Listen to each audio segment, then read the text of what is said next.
Hello students, कैसे हो? उम्मीद है कुछ कर रहे होंगे। लाइंस एंड एंगल्स मैंने आपको लेसन शुरू करवाया था। ठीक है, मैंने पहले आपको बताया था लाइंस एंड एंगल्स में what are lines, types of angles, सारी चीज़ें बताई थी। ठीक है, आज मैं we are going to start lines and angle. Next topic is very very important. कोई नया नहीं है, आपने पहले कर रखा है। Parallel lines and a transversal, ये आपने 7th क्लास में पढ़ रखा है।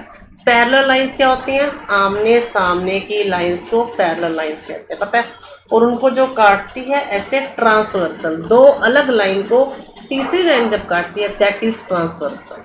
ठीक है, अब क्या कहा गया? Parallel lines and a transversal, if a line passes through two distinct lines and intersect them at distinct points, then this side is called transversal line. ये देखिए, ये एम लाइन है ब्लू वाली, ध्यान से फिगर में समझना है आपको। ये एन लाइन है, ये दोनों लाइंस आमने सामने हैं। अगर आप ये एरो के साइन लगे हैं, इसको इधर बढ़ा दें, ये एरो का साइन है, इसको इधर बढ़ा दें। ये एरो है, इसको इधर बढ़ा दें, इधर बढ़ा। लाइन है ना, लाइन का बताया तो दोनों तरफ एरो होते हैं, इन्फिनिटी जितना मर्जी बढ़ा सकते हैं। इनको ये तीसरी लाइन काट रही है। ये दोनों हम जिधर मर्जी बढ़ा सकते हैं, लेकिन ये मिलेंगी नहीं। जब नहीं मिलेंगी तो इंटरसेक्टिंग लाइन नहीं होंगी, तो ये कौन सी होंगी? पैरेलल लाइंस होंगी। और इसको ये ट्रांसवर्सल काट रही है। जब ये काट रही है तो एंगल्स बन रहे हैं। देखो, एक प्लस सा बन रहा है, 1 2 3 4, इधर एक प्लस बन रहा है, 5 6 7 8, ये एंगल्स बन रहे हैं। ये एंगल्स आपने पहले भी पढ़े हुए हैं, पहले भी बड़े परीक्षा के साथ हमने को समझाए थे, बहुत अच्छे तरह से समझाए थे। अब दोबारा आपने समझना है, क्योंकि ये समझ में आएगा तो एक्सरसाइज 6.2 समझ में आएगी। एक्सरसाइज 6.1 में क्या दो चीज़ें पढ़ी थी? लीनियर पेयर और वर्टिकल ऑपोजिट एंगल, यही पढ़ा था ना। अब हम पढ़ेंगे parallel lines and a transversal. जब दो पैरेलल लाइंस को एक ट्रांसवर्सल इंटरसेक्ट करती है तो क्या होता है? 8 एंगल्स बनते हैं। अब 8 एंगल्स कैसे कैसे हैं? एक तो पहले हम पढ़ेंगे here line, L S transversal बता दिया, line M N. Exterior angles, exterior क्या होते हैं? जो बाहर बनते हैं। अब ये बाहर 1 2 7 8, ये एक्सटीरियर एंगल्स, समझ में आ गया? एक्सटीरियर। इंटीरियर एंगल्स जो अंदर की ओर बनते हैं। अंदर कौन से बन रहे हैं? 3 4 5 6, एरो साथ साथ जा रहा है। इंटीरियर एंगल्स 3 4 5 6, एक्सटीरियर एंगल 1 2 7 8, समझ आ गया? नेक्स्ट है कॉरस्पॉन्डिंग एंगल। पहले तो ये समझते हैं कॉरस्पॉन्डिंग एंगल क्या होते हैं। कॉरस्पॉन्डिंग एंगल जिन सी से शुरू हो रहा है, सी फॉर कंपनी, जिनकी कंपनी एक जैसी हो, जिनकी संगति एक जैसी हो, इसको हिंदी में संगत कोण कहते हैं। कॉरस्पॉन्डिंग को संगत, जिनकी संगति एक जैसी हो, जिनकी कंपनी एक जैसी हो। अब कंपनी एक जैसे कैसे? देखो, ये देखो, ये प्लस बन रहा है, इस प्लस में ये 1 ऊपर है। अब ये प्लस बन रहा है, इसमें ये 5 ऊपर है। दोनों एक ही कंपनी के हो गए ना, तो 1 और 5 कैसे हैं? कॉरस्पॉन्डिंग एंगल 1 और 5। इसी तरह से इस प्लस में ये 2 ऊपर बन रहा है, इस प्लस में ये 6 ऊपर बन रहा है, दोनों एक ही कंपनी के हो गए, तो ये कॉरस्पॉन्डिंग है। 2 और 6 पेयर होते हैं। ये एक अकेले एंगल को कॉरस्पॉन्डिंग नहीं कह सकते, पेयर होते हैं। 4 और 8, ये देखो, ये प्लस के नीचे, ये प्लस के नीचे, 4 और 8 सेम कंपनी के हैं, कॉरस्पॉन्डिंग एंगल। अब ये 3 प्लस के नीचे है, 7 प्लस के नीचे है, दोनों सेम कंपनी के हैं, तो क्या ये कॉरस्पॉन्डिंग एंगल। यानी कि जो सेम साइड पर बने हो, ये और ये 1 and 5, 2 and 6, 4 and 8, 3 and 7, वो कैसे होते हैं? Corresponding angle. क्लियर? नेक्स्ट है अल्टरनेट इंटीरियर एंगल। इंटीरियर तो बता ही चुके हैं, 3 4 5 6। अब है अल्टरनेट। अल्टरनेट क्या होता है? एक दिन, जैसे हम कहते हैं ना, ये नोटबुक आपने अल्टरनेट डे पे लानी है, एक दिन छोड़कर लानी है, एक छोड़कर, अल्टरनेट एक छोड़कर। अब कैसे छोड़ना है? देखिए, अल्टरनेट इंटीरियर है। मैं मान लीजिए मैंने एंगल 3 उठाया, अगर मैं इधर से चलती हूँ तो 4 छोड़ दो, ये 5, यानी कि 3 और 5 अल्टरनेट इंटीरियर है ना। और अगर मैं 3 उठाती हूँ और इस तरफ से चलती हूँ तो 6 छोड़ दो, तो 5, तो भी 3 और 5 बन गए। आगे ना समझ? और ऐसे में 4 उठाती हूँ, इधर से 3 छोड़ दो, तो कौन से पर जाओगे? 6 पर। 4 और 6 कैसे हैं? अल्टरनेट इंटीरियर है। 4 को पकड़ो, इधर 5 छोड़ दो, तो ये 6 4 और 6, यानी 3 और 5 4 और 6 कैसे हैं?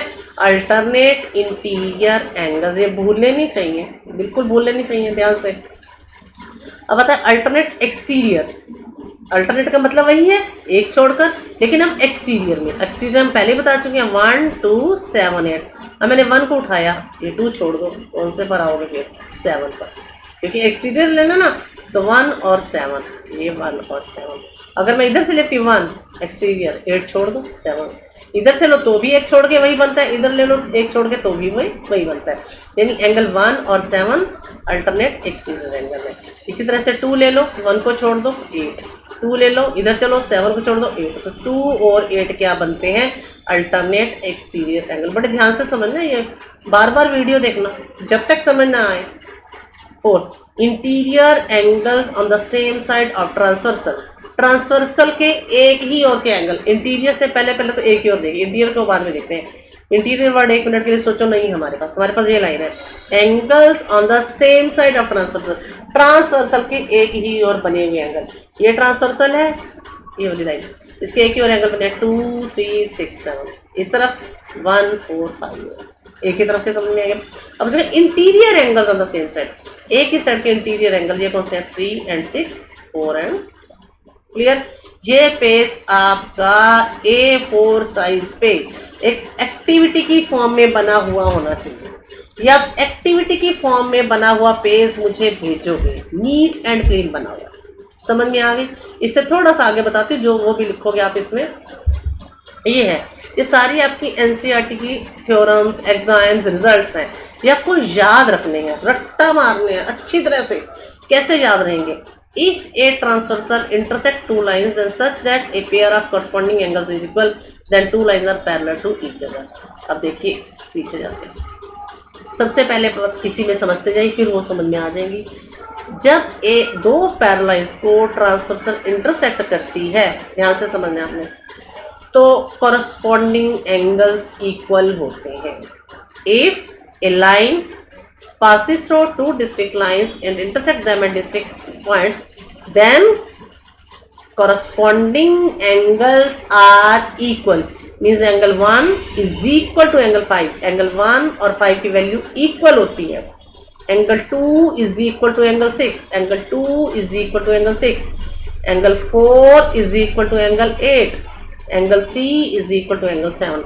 जब दो लाइंस पैरेलल होती हैं तो उनके कॉरस्पॉन्डिंग एंगल इक्वल होते हैं। वाइसा वर्सा, अगर कॉरस्पॉन्डिंग एंगल्स इक्वल हैं तो lines parallel. Is it clear? ये दोनों रिजल्ट आपको याद रखने हैं, क्वेश्चन में हेल्प करनी है, हमें थ्योरम नहीं करनी, सिर्फ रिजल्ट्स उसमें यूज होने हैं।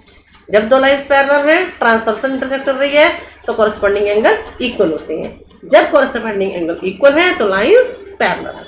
इसी तरह से alternate interior angle 4 is equal to 6, 3 is equal to 5 कब होते हैं? जब दो पैरेलल को ट्रांसवर्सल इंटरसेक्ट करते हैं, वही बात है। If a line passes through two distinct lines and transversal intersect them, then alternate interior angles are equal. Angle 4 is equal to angle 6, angle 3 is equal to 5। जब दो पैरेलल को एक ट्रांसवर्सल इंटरसेक्ट करती है तो अल्टरनेट इंटीरियर एंगल्स इक्वल होते हैं। वाइसा वर्सा, जब अल्टरनेट इंटीरियर एंगल्स इक्वल होते हैं तो लाइंस पैरेलल। डन। एक्सटीरियर में भी सेम है, जब टू पैरेलल्स हैं उनको ट्रांसवर्सल इंटरसेक्ट कर रही है तो अल्टरनेट एक्सटीरियर एंगल्स इक्वल होते हैं। पहले तो हमने ये बताया था इस पेज पर कि कौन कौन से एंगल अल्टरनेट होते हैं, कौन से एक्सटीरियर होते हैं, कौन से इंटीरियर होते हैं। अब उनका रिलेशन बता रहे हैं हम। कॉरस्पॉन्डिंग एंगल इक्वल होते हैं, अल्टरनेट एक्सटीरियर एंगल इक्वल होते हैं, अल्टरनेट इंटीरियर एंगल्स इक्वल होते हैं। Angle 1 is equal to angle 7, angle 2 is equal to 8। अब तक देखा इक्वल होते हैं, इसमें सब में इक्वल आना, ध्यान रखना है आपने। ये बच्चे कंफ्यूज होते हैं इक्वल और प्लस वाले में। ये कॉरस्पॉन्डिंग एंगल इक्वल है, अल्टरनेट इंटीरियर एंगल इक्वल है, अल्टरनेट एक्सटीरियर इक्वल होते हैं। क्लास में होते तो मैं तुम्हें भी 10 बार ऐसे बुलवाती, वहीं याद हो जाते तुम्हें, पता ना ऐसे। और इसलिए वीडियो को कह रही हूँ बार बार देखना। Interior angles on the same side of the transversal are supplementary. क्या है? Interior angles on the same side of transversal are supplementary. Supplementary क्या बताया था मैंने? जिन दो एंगल्स का सम 180 डिग्री हो, यानी कि 3 + 6 is equal to 180, 4 + 5 is equal to 180। अब देखो ये एंड यहाँ तक सारे इक्वल आने हैं। 1 is equal to 5, 2 is equal to 6, 4 is equal to 8, 3 is equal to 8, 4 is equal to 6, 3 is equal to 5, 1 is equal to 7, 2 is equal to 8. यहाँ क्या आना है? 4 plus 5 is equal to 180. क्या लिखोगे यहाँ पर? Angle 4 plus angle 5 is equal to 180. अब ये देखो, ये चीजें ना तुम्हें पीडीएफ में मिलेंगी ना यहाँ मिलेगी. मैंने तुम्हारे नोट्स चेक करने अच्छे तरह से, आज मैंने देखे हैं बहुत सारे तुम्हारे notes. Angle 4 plus angle 5 is equal to 6. पता चल जाता है वीडियो देखिए या नहीं. Angle 3 plus angle 6 is equal to 180. यहाँ प्लस आना है, इज इक्वल टू 180, क्योंकि ये सप्लीमेंट्री है. अब जो चीजें समझाएंगे ये यही बता रहे हैं. इस पेज पर क्या कहा गया है? अगर एक ट्रांसवर्सल दो लाइन को करती है और कॉरस्पॉन्डिंग इक्वल होते हैं तो लाइंस पैरेलल होती हैं. सेकंड में क्या कहा गया? If a transversal intersect two parallel lines, अगर एक ट्रांसवर्सल दो पैरेलल लाइन को इंटरसेक्ट करती है then each pair of alternate angles is equal. अगर दो पैरेलल लाइन को ट्रांसवर्सल इंटरसेक्ट करती है तो interior angles, alternate interior angles equal होते हैं. तो इसमें क्या कहा गया? If a transversal intersect two lines such that a pair of alternate interior angle is equal then two lines are parallel. अभी मैंने बताया था वाइस वर्सा, अगर अल्टरनेट इंटीरियर एंगल्स इक्वल है तो लाइंस क्या होंगी? पैरेलल. नेक्स्ट है if a transversal intersect two parallel lines then each pair of interior angles on the same side of transversal is supplementary. अभी बताया मैंने कि अगर एक लाइन पैरेलल लाइंस को काटती है तो उनके एक ही तरफ एंगल्स जो होते हैं इंटीरियर एंगल्स वो सप्लीमेंट्री होते हैं. 3 + 6 180, 4 + 6 180. वाइसा वर्सा, अगर 4 + 5 180 है, 3 + 6 180, तो लाइंस कैसी होंगी? पैरेलल. ये थ्योरम 6.5 ये है. If a transversal intersect two lines such that a pair of interior angles on the same side of transversal is supplementary then the two lines are parallel. ठीक है, वो सारा लिख कर ये भी लिखना है और याद करना है. ये आएगा तभी आपको आगे क्वेश्चन समझ में आएंगे. अब हम लेते हैं एक और मेन इंपॉर्टेंट टॉपिक है lines parallel to the same line. Lines parallel to the same line. अगर दो लाइन एक ही लाइन के पैरेलल है तो वो आपस में भी पैरेलल होंगी. ये दो लाइन है, तीसरे इसके ऊपर लगा दी, वो इसके भी पैरेलल है, दूसरे के पैरेलल, तो ये आपस में पैरेलल होंगी. कैसे? देखो, if two lines are parallel with a common line then these two lines will also be parallel to each other.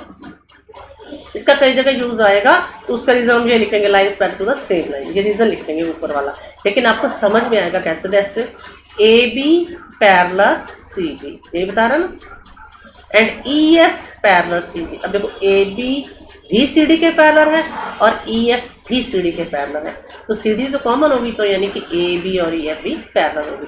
अब कैसे पैरेलल होगी? देखो, ये ए बी सी डी के पैरेलल है, एंगल 1 और 2 कॉरस्पॉन्डिंग एंगल इक्वल आ गए, 1 और 2 आ गए.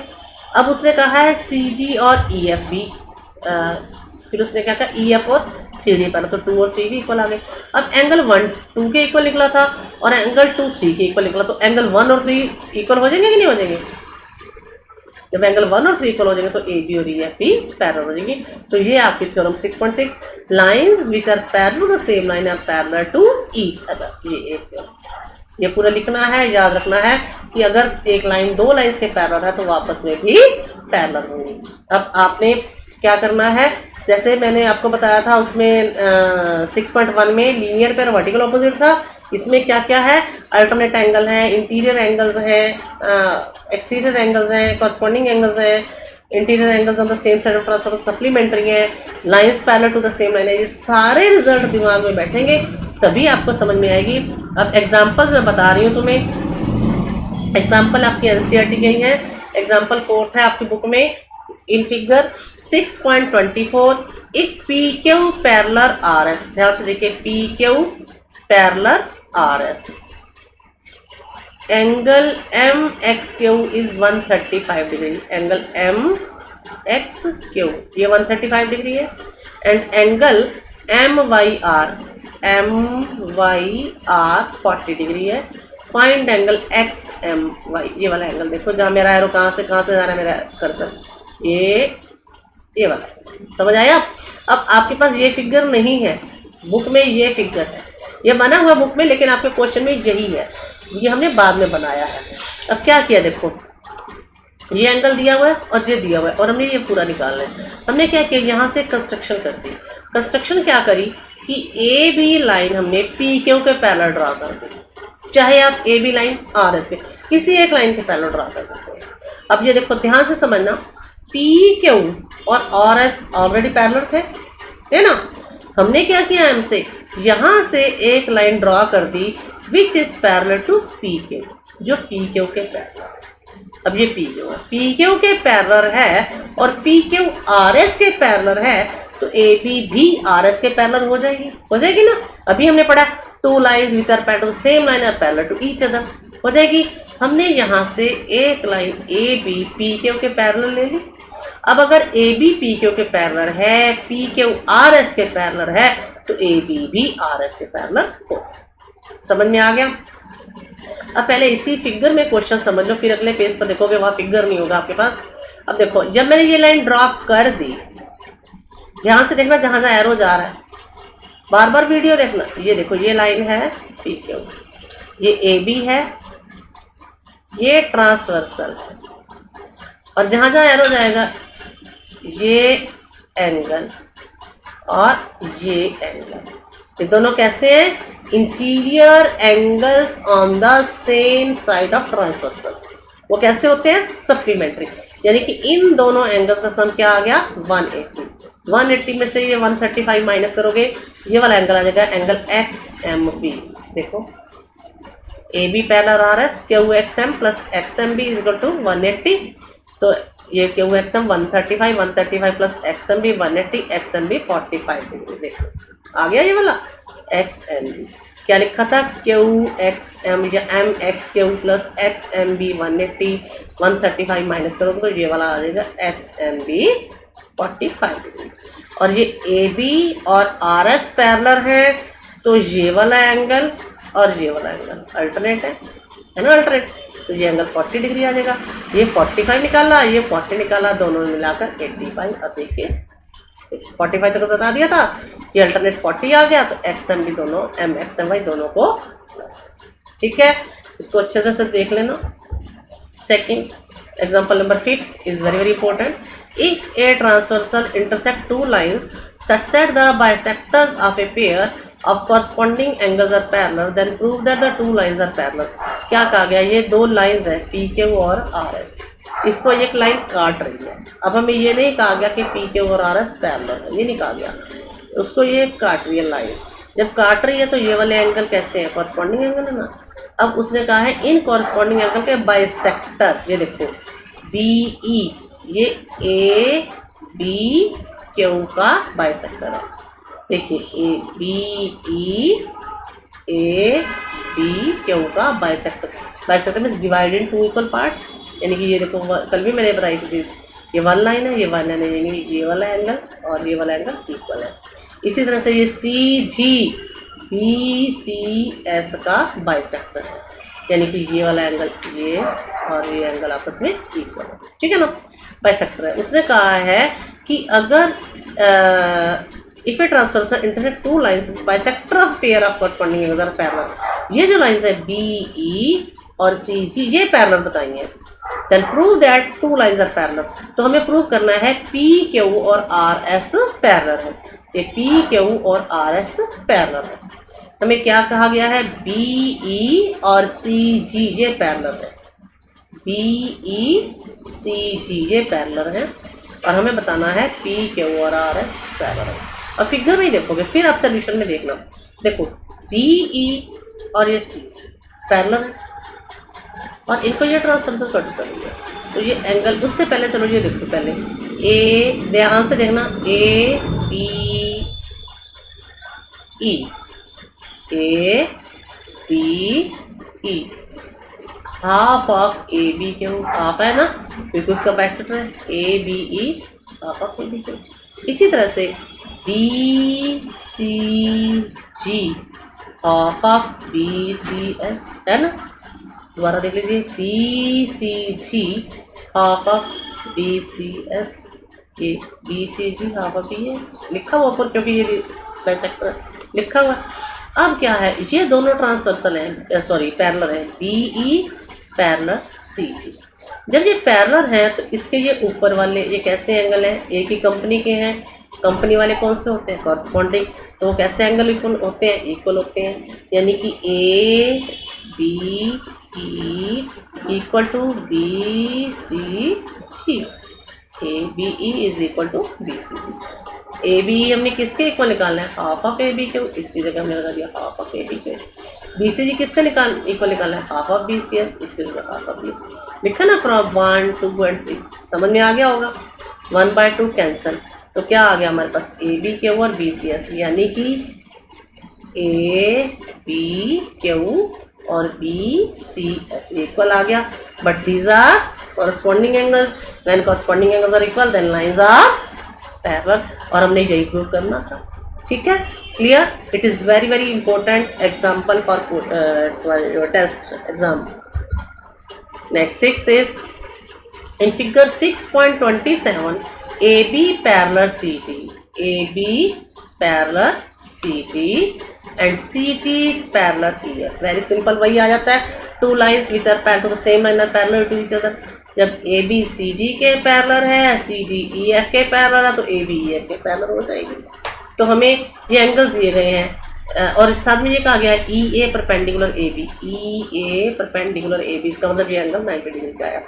बी ई एफ ये 55 डिग्री दिया गया।